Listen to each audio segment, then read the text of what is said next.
irmãos, primeiro assim, eu quero falar para vocês que eu já falei algumas vezes, mas vou falar novamente que eu não sei pregar. O que eu vou fazer é um estudo, tá? E o nome do meu estudo hoje chama O Valor da Vida, tá? Antes de fazer esse estudo, eu quero contar uma história para vocês, uma historinha que eu ouvi que eu achei bem interessante. O pai achou uma pedra muito bonita, e ele pensou: eu vou dar uma lição para o meu filho na venda dessa pedra. Aí ele chamou o filho, né, menino com 12, 14 anos, talvez, e falou assim para o menino: olha, eu quero que você vá vender essa pedra lá na feira. Mas quando alguém te perguntar qual o valor da pedra, você não fala, você mostra com o dedo 2, mas não fala nada, só mostra com o dedo 2. Aí ele foi na feira, só o menino sozinho, com a pedra. E aí veio uma senhora e falou para o menino: nossa, mas que pedra interessante, dá para eu colocar no meu jardim. Quanto que é essa pedra? Aí o menino quieto, né? Fez 2 com a mão. Aí a mulher falou assim: nossa, R$ 2, eu vou levar essa pedra. Mas o pai deu um aviso para o menino, para ele não vender a pedra. E para ele não vender, ele só ia oferecer a pedra, mas ele não ia entregar nem vender a pedra. Aí o menino voltou para casa e falou assim para o pai: pai, olha, me deram R$ 2 pela pedra, eu só não vendi porque o senhor falou que não era para vender. Aí o pai: não, você não vai vender por enquanto essa pedra. Agora você vai oferecer essa pedra na porta de um museu. Aí o menino, no outro dia, passou outro dia, foi lá na porta do museu, aí veio um homem muito bem arrumado e olhou a pedra, pegou na mão e falou para o menino: mas que pedra interessante, quanto é essa pedra? Aí o menino fez 2, né? Mas não falou nada, só fez com a mão. Aí o homem falou assim: nossa, R$ 2.000? Muito interessante essa sua pedra. Eu acho que eu vou comprar. Só que o menino tinha ordem do pai para não vender a pedra. Aí o menino pegou, desistiu do negócio e voltou com a pedra para casa. Aí o menino chegou em casa todo entusiasmado e falou assim para o pai: pai, eu quase vendi a pedra. Um senhor lá do lado do museu me deu R$ 2.000 pela pedra, pai. Aí o pai falou: agora, amanhã, você vai em outro lugar com essa pedra. Aonde, pai? Você vai com um dono de uma joalheria. Aí o menino foi, todo arrumadinho, entrou numa joalheria, a mesma coisa, ofereceu a pedra, o joalheiro perguntou quanto que era e ele fez com as mãos. Aí o joalheiro falou assim: nossa, 2 milhões? Mas essa pedra vale 2 milhões, porque com essa pedra eu vou picar ela e vou fazer muitas joias com ela. E vou ter até muito lucro. Bom, a história termina aí, irmãos. Então, qual que é a moral da história? Cada um deu um valor para aquele objeto, tá? Então, a nossa pregação de hoje chama, eu falei, né, o valor da vida. Qual o valor da vida? Né? Nesse tempo, né, de pandemia em que a vida está sendo assim tão frágil, né? Talvez seja bom a gente refletir sobre o valor da vida. Então, eu vou falar 4 aspectos sobre esse valor da vida. Eu vou falar qual o valor da vida para o indivíduo natural, qual o valor da vida? Vou falar o valor da vida para Jeová. Vou falar o valor da vida para o mundo, aliás, 5 aspectos. Vou falar o valor da vida para Jesus e vou falar o valor da vida para o cristão. tá? À luz da Bíblia, tá bom?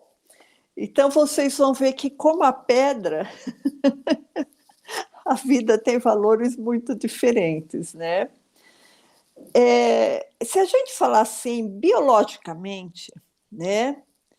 A gente tem um sentimento muito forte de preservação de vida, porque, no fundo, nós sabemos o quanto a vida é frágil, né? O quanto a vida é frágil. Às vezes a pessoa está bem, vai dormir, morre.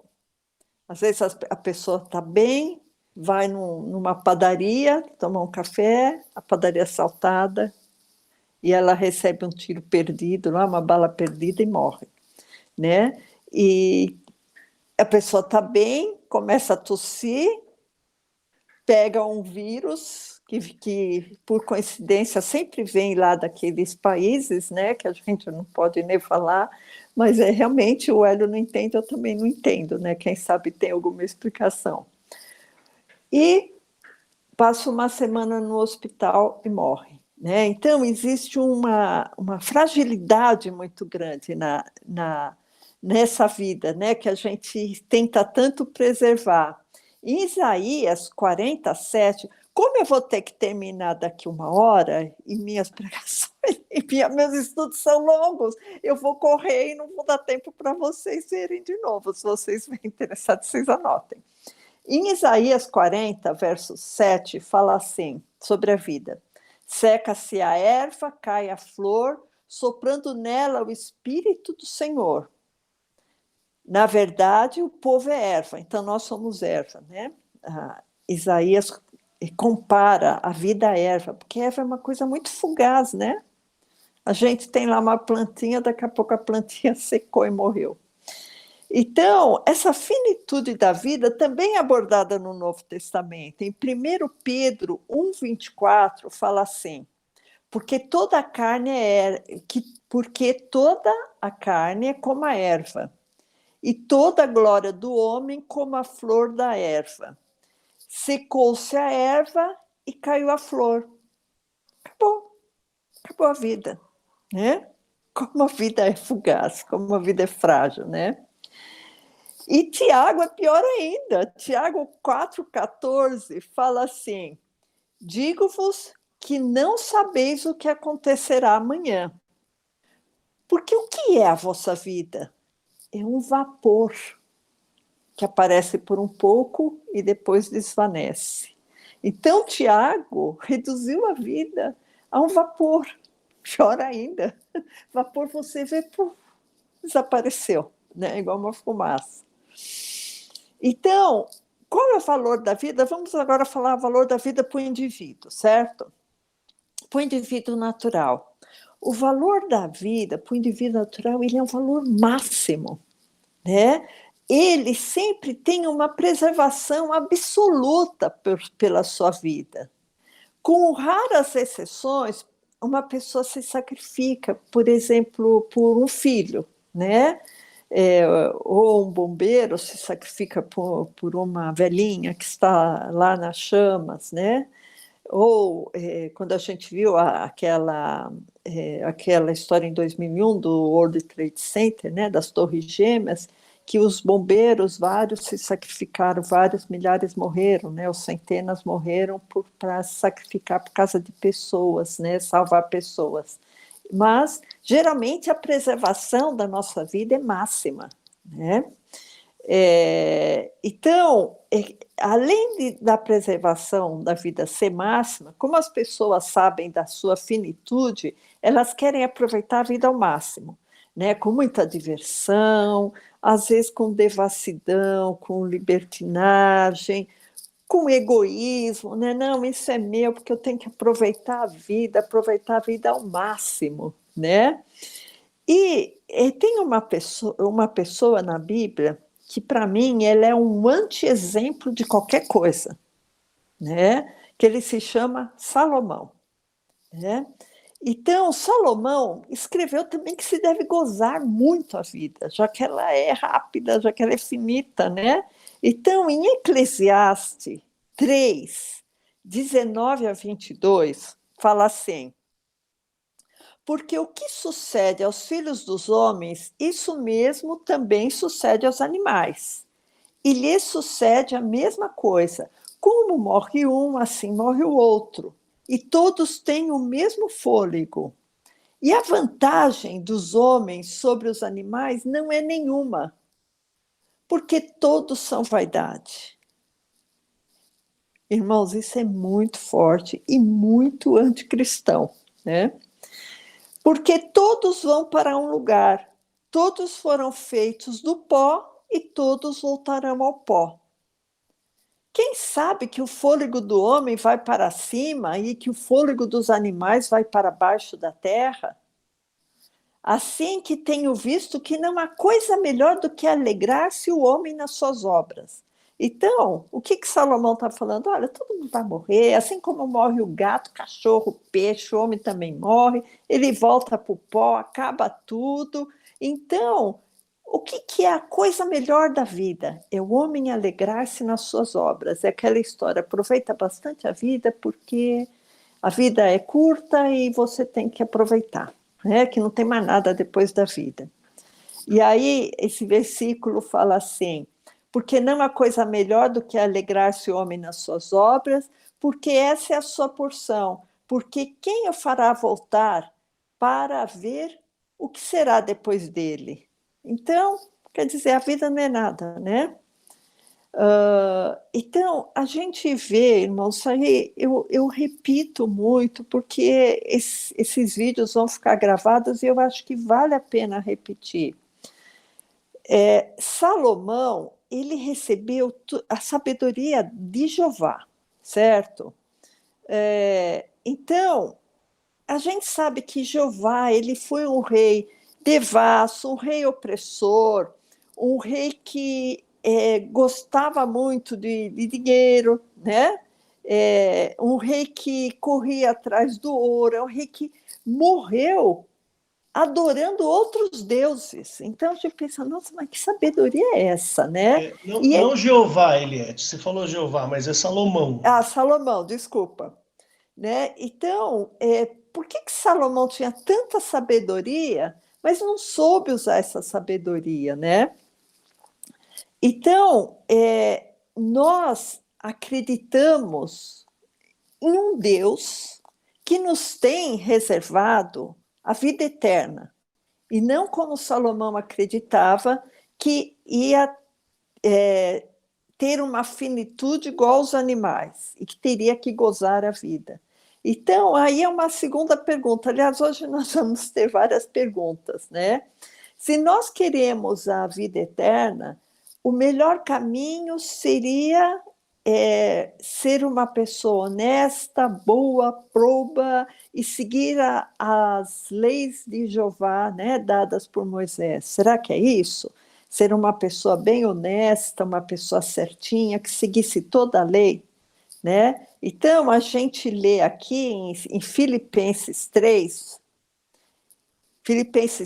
de 9 a 14, está dizendo assim, e seja achado nele, não tendo a minha justiça que vem da lei, mas a que vem pela fé em Cristo, a saber, a justiça que vem de Deus pela fé. Então, nós só estaremos garantidos através de Cristo e não através das nossas boas obras, né? Então, continua aqui, para conhecê-lo e a virtude da sua ressurreição e a comunicação das suas aflições. Estranho isso, irmão, essa frase no meio do versículo, né? A comunicação das suas aflições. Vamos só guardar isso, né? Não vamos comentar, mas parece que comunica, né, as aflições de Cristo com o cristão. Sendo feito conforme a sua morte, para ver que se de alguma maneira possa chegar à ressurreição dentre os mortos. Não que já tenha alcançado, isso aqui é Paulo falando, né, aos filipenses, não que já tenha alcançado, ou que seja perfeito, mas prossigo para alcançar aquilo para que fui também preso por Jesus Cristo. Irmãos, quanto a mim, não julgo que haja alcançado. Mais uma coisa faço, é que esquecendo-me das coisas que atrás ficam e alcançando para as que estão diante de mim, prossigo para o alvo do prêmio da soberana vocação de Deus em Cristo Jesus. Então, irmãos, a gente vê assim claramente que o homem natural quer gozar a vida porque sabe da finitude da vida, mas que o homem natural também ele tem a opção de seguir a Cristo, que seguindo a Cristo ele também pode conseguir o prêmio da soberana vocação. Então vimos qual o valor da vida para o homem individual, que é o valor máximo, certo? Agora eu quero mostrar o valor da vida humana para Jeová. Tá? Antes de falar de Jeová, irmãos, eu queria falar sobre duas seitas heréticas, né, hereges, que estão fora dos planos da Bíblia, que surgiram 100 a 200 anos depois de Cristo, depois da morte de Cristo. Eu quero falar sobre essas duas seitas porque muitas pessoas, às vezes, confundem os ensinamentos que nós proferimos aqui com ensinamentos heréticos, né? Então, o que eu estou me referindo? Por exemplo, a pessoa tem uma doutrina espírita. O que o espírita fala? Uma das características do espiritismo, além de reencarnação, aquelas bobagens, é falar que a pessoa tem que ser boa, né? A pessoa tem que ser boa para reencarnar em coisa melhor.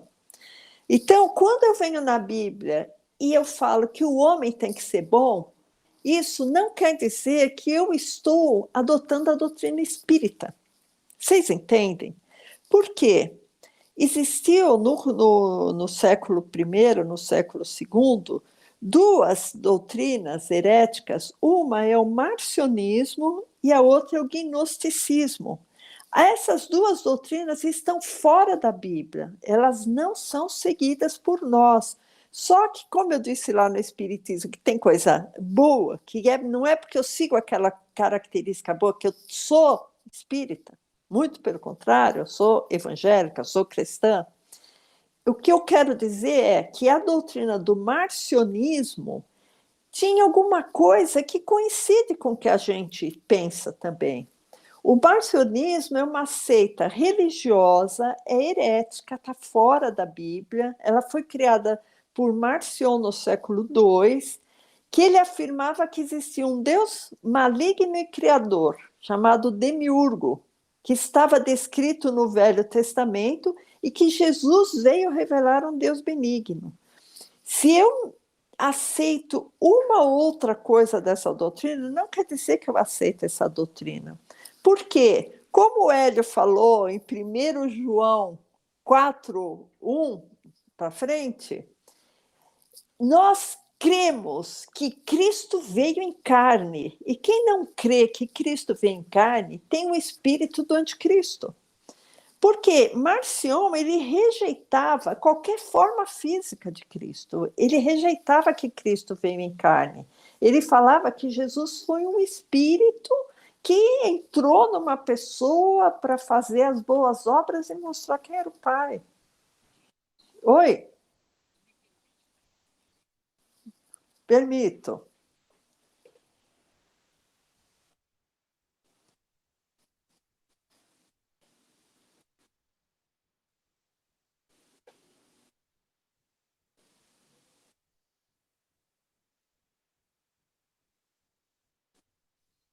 Vou.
Tá. Eu vou falar igual os deputados. Senhor presidente, me acrescenta 4 minutos. Bom, então, irmãos... Negativo. Fala, não concedo. Então, irmãos, o Marcion, ele rejeitava qualquer valor na forma física, tanto assim que ele não cria que Jesus veio em carne. Inclusive, ele proibia casamento e ele rejeitava muitos livros da Bíblia, né? Então, ele pegava o que interessava, alguns livros que Paulo escreveu, o resto, para ele, estava fora da Bíblia, não interessava, né? Principalmente os evangelhos, onde falava que Cristo veio em carne, né? E, e ele, assim, ele seguia muito a doutrina de Paulo, que nós seguimos também, mas isso não quer dizer que nós concordamos com ele, né? Nós cremos na Bíblia inteira, Jesus veio em carne como Messias de Israel, que ele achava que Jesus não era Messias de Israel, mas na cruz, Jesus, ele abraçou a humanidade inteira. Na sua ressurreição, ele se tornou Messias de toda a humanidade. A mesma coisa que o Daniel estava falando do gnosticismo. O gnosticismo é uma corrente filosófica e religiosa, também herética, né, também do século I e século II, que é baseada numa sabedoria secreta misturada com misticismo. E ela fala, como o Daniel disse, né, que a salvação vem pelo conhecimento. Você tem que ter aquele conhecimento dele, senão você não é salvo. Então, para eles não é Cristo que salva, né? O que salva é o conhecimento. E eles mesclam cultos de mistérios greco-romanos e orientais ao cristianismo, né? E eles também afirmam coisas que a gente afirma, que o Deus do Velho Testamento não é o mesmo Deus do Novo Testamento. Mas isso não quer dizer que nós concordamos nem com o gnosticismo, nem com o marcionismo. Por quê? O que eu estou falando aqui é do valor da vida. Primeiro eu falei do valor que o homem, o indivíduo natural, dá para ele mesmo. Agora eu vou falar qual o valor que Jeová dá para a vida. E vocês vão ver que Jeová não dá quase nenhum valor à vida, né? Por quê? Porque Jeová, ele é um Deus guerreiro, ele é um Deus sanguinário, ele é um Deus que ele fazia acepção de pessoas, ou faz ainda, ou fazia, que ele segregava o povo judeu como seu povo, e o resto eram malditos, se morresse, não morresse, tudo bem. E mesmo o povo judeu era muito massacrado por esse Deus. Tanto assim que eles ficaram séculos sem pronunciar o nome dele, e perdeu até a escrita de exatamente como se escreve, porque só ficou o YHWH, né, de Jeová, ou Yahvé, né? Então ninguém sabe exatamente como escrever. Então eu vou dar alguns exemplos, tá, de como Jeová se comportava, para vocês verem o quanto ele não valorizava a vida. Tem alguns aqui que eu só vou citar, tá? Para não demorar muito. Depois, se vocês quiserem, vocês consultem nas suas Bíblias. Por exemplo, em Levítico 26, em 28 e 29, ele fala que ele ia dirigir o furor dele para o povo de Israel e eles iam passar fome. Eles iam passar uma fome tal que eles iam ser obrigados a comer a carne dos filhos deles, né? Então, a gente vê assim, e essas crianças não tinham valor, né? Ou, falando em crianças, a morte dos primogênitos no Egito também. A morte dos primogênitos no Egito está em Êxodo 12, 29, né, que ia passar o anjo destruidor lá, que às vezes é Jeová o destruidor, às vezes é o anjo, que eu já falei várias vezes isso. Ou a morte do povo que ele tirou do Egito, que fala que tirou com o braço forte para mostrar as suas maravilhas, o seu poder para os outros povos. Esse povo passou por um caminho que talvez iria demorar alguns dias, e o povo demorou 40 anos rodando nesse deserto. E aí, em Números 14, de 28 a 30, fala assim: dize-lhes, vivo eu, diz o Senhor Jeová, que, como falaste aos meus ouvidos, assim farei a vós outros. Nesse deserto cairão os vossos cadáveres, como também todos os que de vós foram contados segundo a vossa conta de 20 anos para cima, os que dentre vós murmuraram contra mim. Não entrareis na terra pela qual levantei a minha mão, que vos faria habitar nela, salvo Calebe e Josué. Então, todo aquele povo que saiu do Egito, nenhum entrou na terra de Canaã, né? Todos morreram. Então a gente vê como é fácil Jeová matar, né? Não tem perdão, né? Não tem perdão.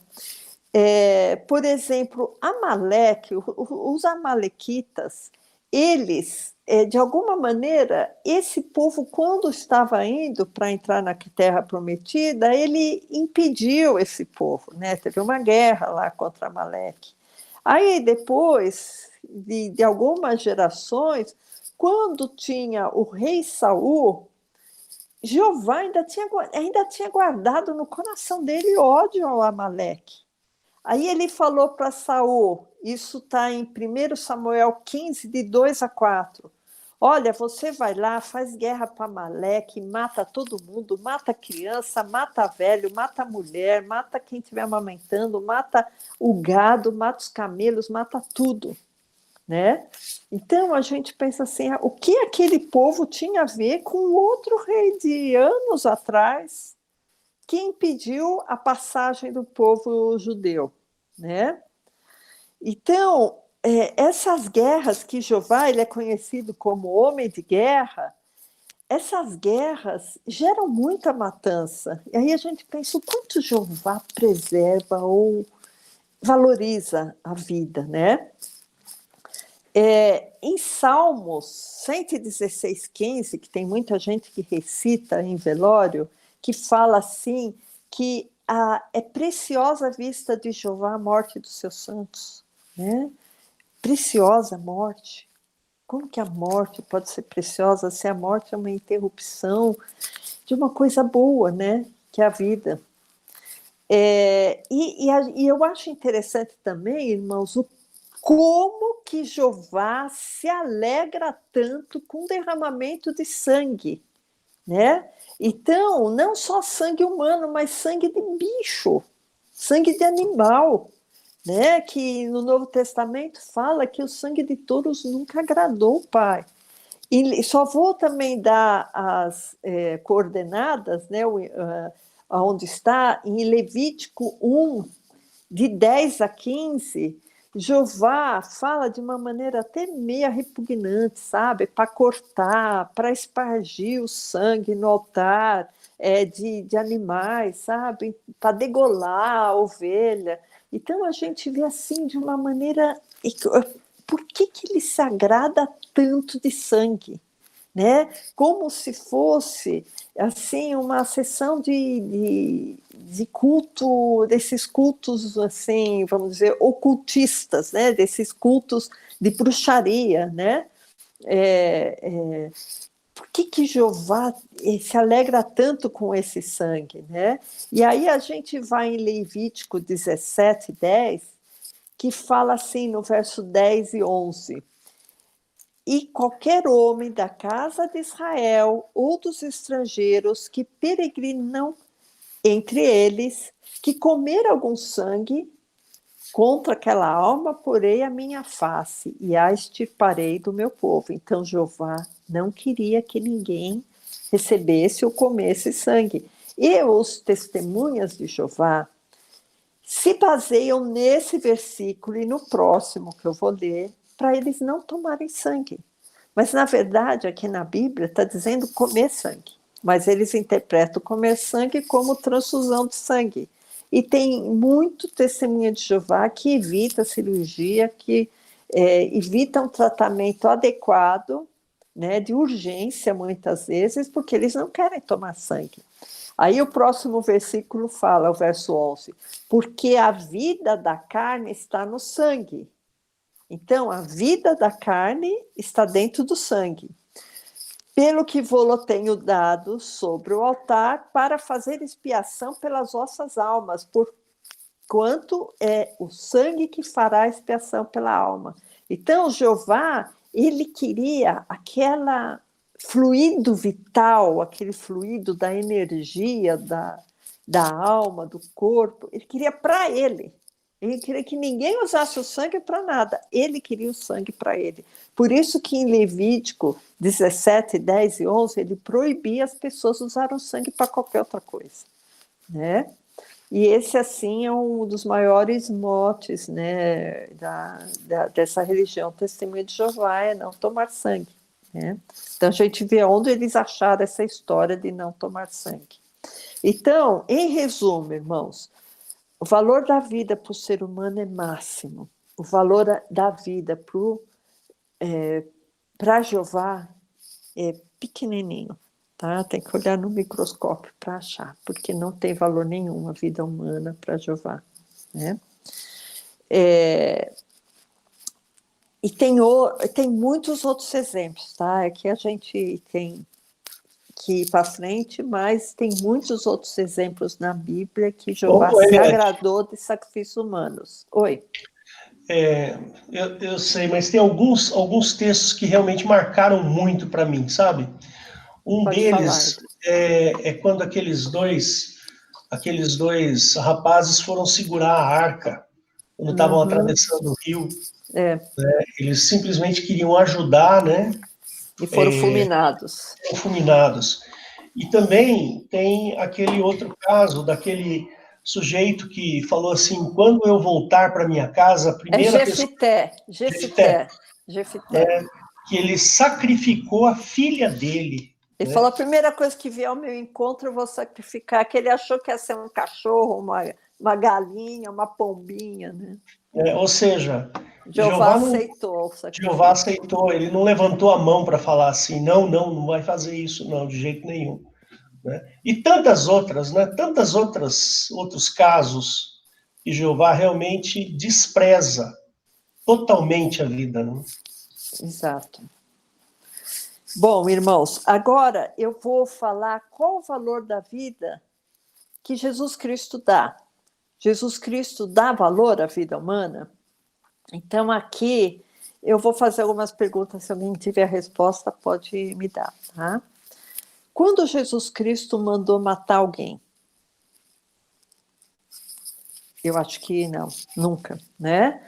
Porque, muito pelo contrário, ele doou a sua vida, né, para pagar a nossa dívida com Jeová, com a lei de Jeová, para que nós possamos ter a vida eterna, né?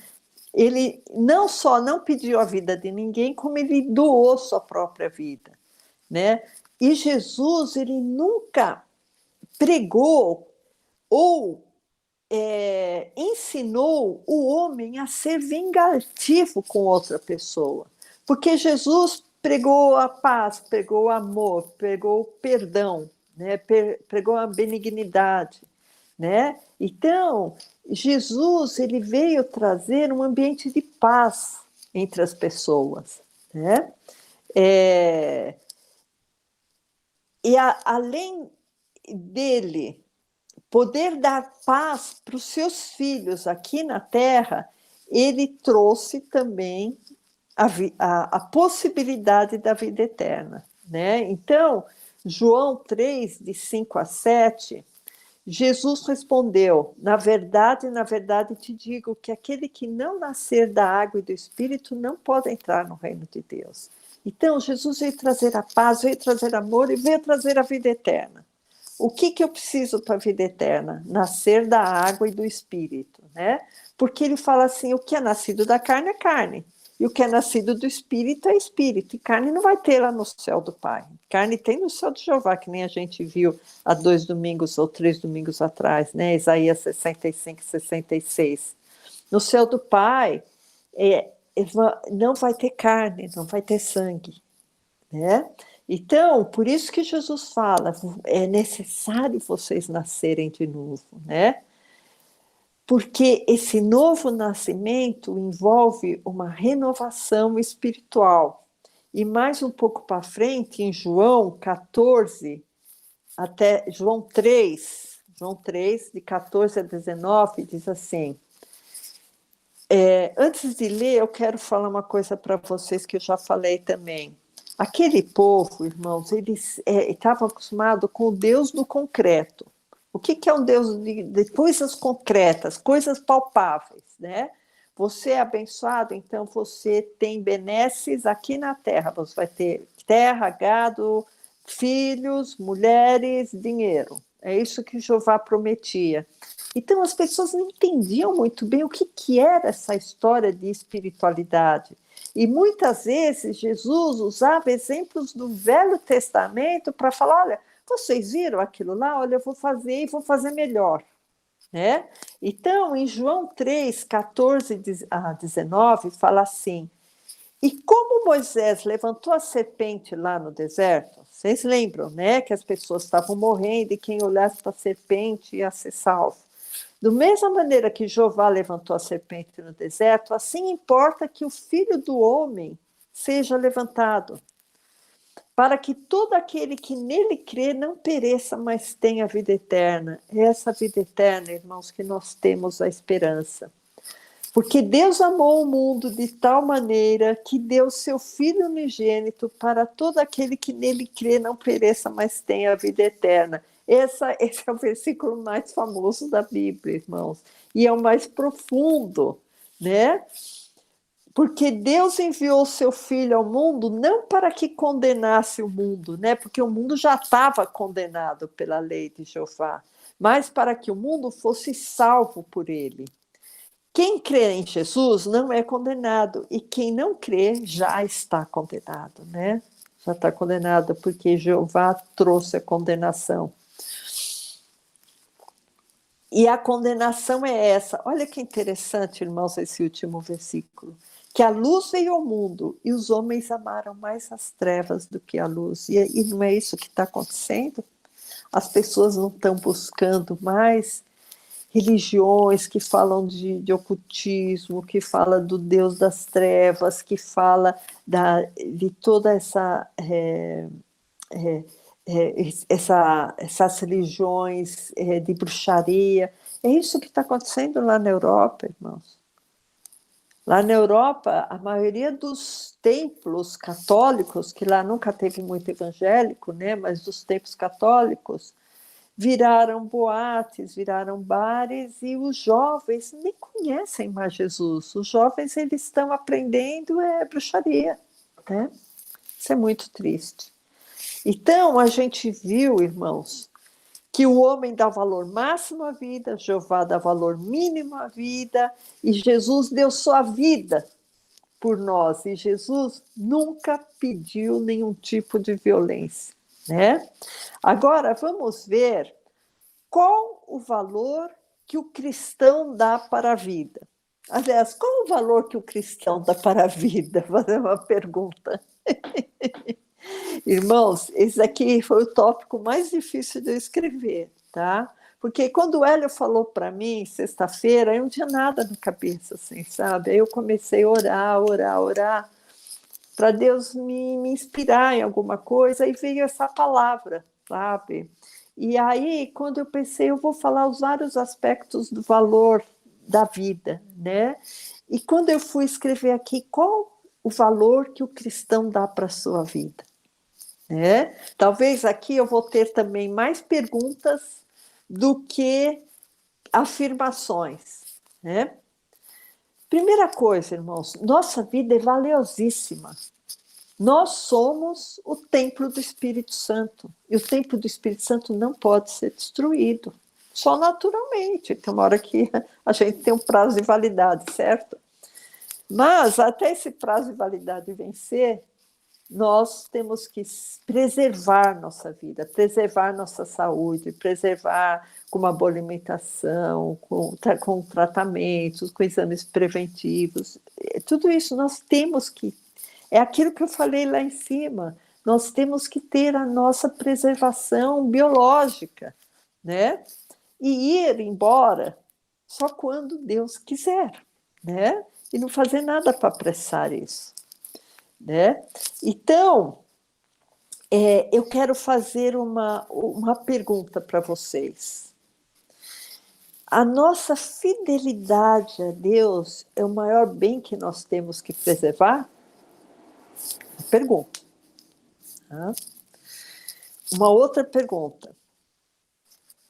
Em relação às pressões do mundo e a minha fidelidade com Deus, até quando eu vou preservar a minha vida? Até quando a preservação da minha vida tem que estar acima da fidelidade de Deus? Vocês veem que essa pergunta é uma pergunta bem difícil, tá? O quanto eu quero preservar a minha vida e o quanto eu quero ser fiel a Deus. Até aqui, irmãos, o Brasil foi um país livre. Nós não sabemos daqui para frente o que vai acontecer. O Hélio falou com muita propriedade no começo que nós estamos nos últimos estertores. Isso quer dizer que a vinda de Cristo está próxima. E antes da vinda de Cristo vai existir uma grande tribulação e uma grande perseguição aos cristãos, né? Que a gente já viu, lembra da religião única? Que eles abominam a religião cristã. A gente está vendo isso em leis que estão sendo feitas. O Supremo Tribunal Federal está fazendo leis para cercear cada vez mais a vida do cristão, né? Então, o Estado é laico, mas o fato dele ser laico não quer dizer que eu sou proibida de falar da minha religião. Mas as coisas estão caminhando de uma maneira, a vigilância na internet está sendo encaminhada de uma maneira com novas leis que eu não sei, irmãos, até quando nós vamos ter a liberdade que temos para pregar a palavra de Deus, né? Então, eu espero sinceramente que nós não passemos por nenhum tipo de perseguição, mas a gente está vendo muitos rumores, né? Muitos rumores. Então, eu queria, irmãos, falando de perseguição, falar uma história que eu nunca falei aqui, que eu acho que essa história tem que ser falada na igreja. A história, talvez o Daniel conheça, chama Os 40 Soldados de Sebaste, né? O que aconteceu? Em março do ano 320, tá? Faz tempo isso, o ano 320. Olha, essa história é a história que foi contada por várias pessoas que comprovam sua veracidade, tá? E ela foi, inclusive, contada por um historiador bíblico chamado São Basílio Magno, São Basílio Magno. O que fala essa história? Que tinha um imperador romano chamado Lucínio, né? E esse imperador, como todos, adoravam aqueles panteões romanos, né? Aqueles montes de deuses, e também queria que o povo o adorasse como Deus. E tinham soldados convertidos, porque Paulo, por exemplo, ele ficou em Roma e o evangelho foi pregado em Roma, né? E tinham 40 soldados que não queriam adorar o imperador como Deus. E eles falaram, não, olha, nós te respeitamos, nós obedecemos tuas ordens, né, as ordens de Vossa Alteza, Vossa Eminência, mas Deus é Jesus Cristo, o Pai e o Espírito Santo. Provavelmente a história foi mais ou menos assim, né? E, inclusive, nessa época de grandes perseguições, eles chamavam os cristãos de ateístas, né? Por quê? porque os romanos adoravam tantos deuses, né? Deuses gregos, deuses romanos, e os cristãos não adoravam nenhum desses, né? Adoravam um Deus que ninguém via, né? Então, eles não adoravam ninguém, então eles eram chamados de ateístas, olha. E também eles eram, muitas vezes, condenados por acusação de canibalismo, né? Por quê? Porque durante a ceia eles falavam que ia comer a carne e beber o sangue de Cristo, né? Ou acusar que eles estavam cometendo, como que chama aquela palavra quando casam entre irmãos? Porque chamava a irmã fulana, não sei o que, daí a pouco estava casando com a irmã fulana, né? Então, os cristãos, eles eram acusados dessas situações, irmãos, que a gente vê que não tinha mal nenhum, né? E esses 40 soldados estavam sendo acusados de não adorar o imperador como rei e nem adorar os deuses romanos, né? E aí eles foram martirizados, eles foram açoitados, e esses 40 soldados iriam ser mortos. E aí eles escolheram um tipo de morte bem dolorosa para eles. Eles iam entrar num lago gelado, estava inverno naquela época, cheio de gelo boiando naquele lago, e eles fizeram os soldados tirarem as roupas e entrar no lago, né? E ficaram naqueles lagos, e os soldados fora tinham até banheiras aquecidas por fogueiras. Falaram, olha, se vocês quiserem vir aqui e negarem a esse Deus aí que vocês estão negando e adorarem o imperador, vocês vão ser salvos, vocês não precisam de morrer, vem aqui para a banheira quentinha, né? Então tinha vários soldados tomando conta desses. E tinha um soldado que estava olhando eles pensando, nossa, mas esse Deus é muito poderoso. Um soldado que não eram aqueles 40, que estava fora. E esse soldado que estava fora, ele ficou tão impactado com aquela situação que ele teve uma visão celestial. Ele viu várias coroas douradas em cima da cabeça daqueles soldados que estavam no lago. E um dos soldados que estavam no lago se arrependeu que estava passando muito frio e resolveu sair do lago, né? E falou, não, eu não quero, eu nego a Jesus, eu nego a Jesus, eu vou adorar o imperador como Deus. E esses soldados, eles estavam entoando hinos, falando 40 soldados de Jesus, adoram a Jesus. E quando saiu aquele, eles começaram, 39 soldados de Jesus adoram a Jesus, né? E aí, quando o soldado que teve a visão, que não estava lá, viu aquele saindo, ele falou, não, eu tenho que morrer por causa desse Deus, que esse Deus é muito poderoso. E ele voluntariamente entrou lá no lago gelado também. E aí os outros que estavam cantando voltaram a cantar. 40 soldados que amam a Jesus. Esses soldados, irmãos, morreram, alguns pela manhã ainda estavam agonizando e os 40 foram queimados. Tá? E essa história se chama Os 40 Soldados de Sebaste. Tá? É uma história que a gente tem que relembrar, porque eles morreram para não negar a Cristo. E a gente vê também, irmãos, que a maioria dos expoentes bíblicos, dos apóstolos, morreram martirizados. E aí a gente pensa assim, por que Jesus não livrou eles? Né? A outra pergunta, que eu volto àquela que eu fiz. O quanto a fidelidade é mais importante do que a vida aqui? Eu não vou dar essa resposta, é para você dar essa resposta. Tá? Por exemplo, Pedro foi morto crucificado, Paulo foi morto decapitado, Tomé foi morto por flechadas enquanto estava ajoelhado orando, e vários outros. Tá? Eu fiz uma lista aqui, mas como eu tenho pouco tempo, eu quero terminar, porque para a gente poder fazer a nossa Santa Ceia, né, irmãos? Para relembrar esse momento tão importante que Jesus falou para relembrar, né? Fazer isso em memória de mim. Então, irmãos, eu não vou dar essa resposta para vocês. Uma coisa eu sei, o anticristo está às portas. Outra coisa eu sei, o mundo está contra os cristãos. E outra coisa eu sei, muitos cristãos foram martirizados. Tá? Eu só quero deixar essas ideias para a gente raciocinar. Tá? Filipenses 1:29. Porque a vós foi concedido, em relação a Cristo, não somente crer nele, como também padecer por ele. E voltando um pouquinho, Filipenses 1:21, Paulo falou assim, olha, Paulo, irmãos, foi um dos maiores expoentes da Bíblia. O que Paulo falou? Para mim, o viver é Cristo e o morrer é lucro. Então, a vida de Paulo era com Cristo.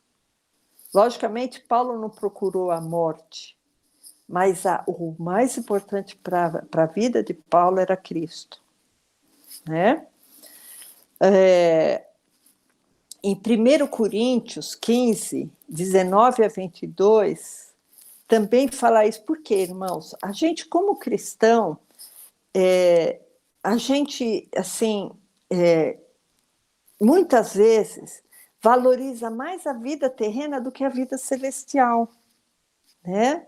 Então, talvez seja necessário a gente chegar mais próximo de Cristo para que Cristo cresça mais na nossa vida e o mundo diminua um pouco, né? Porque às vezes Cristo está muito longe, aí o mundo está grandão e Cristo está lá pequenininho. Então, em 1 Coríntios 15, 19-22, fala assim, se esperamos em Cristo só nessa vida, somos os mais miseráveis de todos os homens. Mas, de fato, Cristo ressuscitou dentre os mortos e foi feito as primícias dos que dormem. Porque assim como a morte veio por um homem, também a ressurreição dos mortos veio por um homem. Porque assim como todos morrem em Adão, assim também todos serão vivificados em Cristo. Porque, vocês lembram no começo que eu falei? A nossa vida, irmãos, é como um vapor. Né? O quanto é importante Cristo crescer nas nossas vidas, o quanto é importante Cristo ser a coisa mais importante da nossa vida. Né? Quando Jesus falou em João 11, 25 e 26, eu sou a ressurreição e a vida, quem crer em mim, ainda que esteja morto, viverá. Irmãos, que essas palavras fiquem soando em nossa cabeça. Né? E todo aquele que vive e crê em mim nunca morrerá. Crê tu nisso? Então, irmãos, essas palavras eu sei que vocês já estão cansados de ouvir, né? Como dizem, carecas de saber, né? Mas a gente tem que falar, sabe? Tem que falar porque são palavras muito profundas. Porque quando a pessoa se converte e quando ela é batizada, ela ouve falar em nascer de novo. O nascer de novo é um passaporte para a vida eterna. Então, esse passaporte é uma carteirinha que a gente recebe, certo? Então, eu quero ir para os Estados Unidos. Então, eu preciso de um passaporte para entrar lá, certo? O fato de eu ter o passaporte na minha mão me garante que eu vou para lá? Não, não garante. Eu tenho que ter condição financeira para ir, tenho que comprar passagem, tenho que saber onde eu vou ficar lá e tem que ter visto de entrada. Se eu não tiver essas coisas, irmãos, eu não entro. A mesma coisa é a vida com Cristo. Eu aceitei Cristo, eu fui batizada, eu nasci de novo, sim. Então eu tenho o passaporte, né? Que é o João 1,12, a todos quantos os receberam, deu-lhes o poder de se tornarem filhos de Deus. Então, irmãos, que esse passaporte a gente pegue na mão e tenha também as outras coisas necessárias para a gente entrar na Jerusalém Celestial. Porque se ficar só com o aceitei Jesus e o batismo, a gente vai continuar no mesmo lugar. né? Então, irmãos, Tito 3,7 fala assim: para que, sendo justificados pela sua graça, sejamos feitos herdeiros segundo a esperança da vida eterna. Por quê? Isso daí, eu quis mostrar esse versículo, porque, irmãos, a Bíblia mostra em vários versículos que a vida eterna não é uma certeza, é uma esperança. Porque o julgamento quem faz é Cristo, por isso que a gente nunca pode falar fulano vai para o céu, Beltrano vai para o inferno, quem está falando muito, ele falou palavrão, vai para o inferno, o outro fulano ele anda tão bem arrumadinho, com o colarinho fechado até em cima, ele vem todo dia para a igreja com a Bíblia debaixo do braço, isso aí com certeza vai para o céu. Irmãos, é esperança, né? Como também em 1 João 3, versos 2 e 3, fala assim: amados, agora somos filhos de Deus, e ainda não é manifestado o que havemos de ser. Então, ainda não é manifestado, né? Mas sabemos que quando ele se manifestar, quando Jesus se manifestar, quando Jesus vier aqui na Terra, seremos semelhantes a ele. Então, não somos ainda semelhantes a ele, né? Temos a esperança da salvação. A gente fala que a gente está sentado em lugares celestiais pela fé, né? Porque assim como ele é, assim o veremos. E qualquer que nele tem essa esperança, purifica-se a si mesmo. Então, nós temos a esperança. E em João 12, no versos 24 e 25, fala assim: na verdade vos digo que se o grão de trigo caindo na terra não morrer, fica ele só, mas se morrer, dá muito fruto. Quem ama a sua vida, perdê-la-á. Talvez essa é a resposta daquelas perguntas que eu não dei a resposta. E quem neste mundo odeia a sua vida, guarda-la para a vida eterna. Então, irmãos, o que eu quis mostrar para vocês hoje é: a nossa vida tem um valor muito relativo, tá? Para uma pessoa que é um indivíduo natural tem um valor, para Jeová não tem nenhum valor, para Jesus Cristo tem muito valor, para o cristão tem um valor enorme, só que a fidelidade a Deus tem um valor maior, né? E eu volto àquela história da pedra. Vocês veem que uma pedra pode ter várias ofertas de compra, né? E que a nossa vida, irmãos, possa estar sempre em consonância com a palavra de Deus. Porque aí, quem vai valorizar minha vida é Deus. Quem vai revestir minha vida de valor é Deus, através do Espírito Santo. Amém, irmãos? Eu vou fazer uma oração para terminar e depois eu entrego a palavra para o pastor. Amém? Senhor Jesus, eu só posso dizer nesse momento, Senhor, que nós te amamos, Pai. Que o teu nome, Jesus, é a nossa esperança, Jesus. Eu só posso te dizer, Senhor, que nós como igreja te louvamos, Senhor, te exaltamos, Senhor. Exaltamos o teu nome, a tua palavra, Jesus. Exaltamos o teu poder, Senhor, e a tua maravilhosa luz, a tua luz que é a luz verdadeira, Jesus. Senhor Jesus, nós te pedimos, Pai, que nós possamos andar sempre nos teus caminhos, Senhor. Que nós possamos, Senhor Deus, nos apossar dessa bênção enorme, Senhor Deus, que tu nos deste, Senhor. Que nós possamos, Senhor, ter o nosso passaporte na mão, Senhor. E possamos, Senhor Deus, ser, Senhor Deus, obedientes até a nossa morte, Pai. Obedientes, Senhor, para podermos demonstrar, Senhor, que o teu Espírito Santo opera através das nossas vidas, Pai. Senhor, abençoa os nossos irmãos, Senhor, abençoa a casa de cada um, a vida de cada um, Senhor, e principalmente, Senhor, eu peço, Senhor, que Tu dês o discernimento, Senhor, para sempre fazermos as melhores escolhas em nossas vidas, Pai. Em nome de Jesus que eu te peço, Senhor. Amém, Pai. Amém, irmãos.